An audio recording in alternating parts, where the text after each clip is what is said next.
好消息，好消息！于三连终于不负众望，众望所归，归心似箭，剑拔弩张，做了绝育了。不对，弄错了，再来。当当当当！这时我们的主角于三连已经练成神功，满载荣耀而归了。要不给他改名叫于三连吧？反正他已经和之前雄性荷尔蒙爆棚的于三连没有任何关系了。此时我们的主角心情是怎么样的呢？我们来采访一下。看样子有点不太开心啊。难道是对今天的体验不满意吗？可我昨天告诉你这个消息的时候，你明明特别激动，还兴高采烈地跟我说你终于可以出去见见世面了，终于可以去掉累赘的蛋蛋了，你忘了吗？没事，反正你的历史是由我来书写的。请问于三连，明天你就要绝育了，你的蛋蛋就要赶掉了。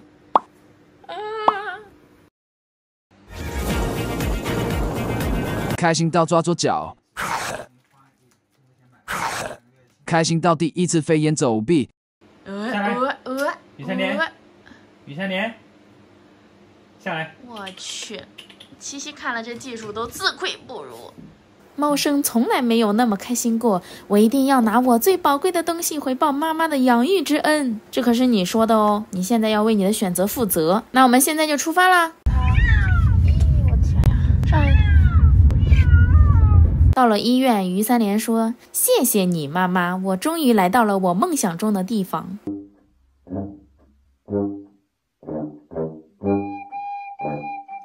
果不其然，开心是会传染的。它特别有劲儿，也是你的猫。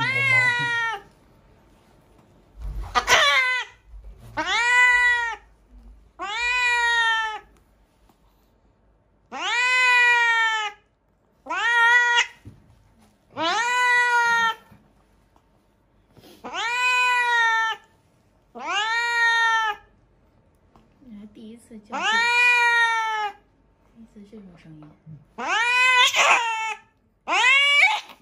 不多时就听见护士小哥哥口中传来的欢声笑语。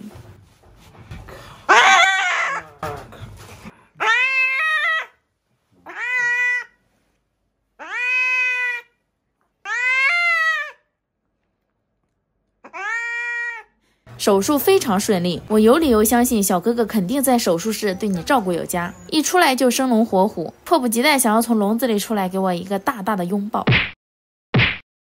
别急，你先在笼子里待5个小时吧，这种热烈的情感需要冷静一下。你看七夕吓成啥了？小桃呢？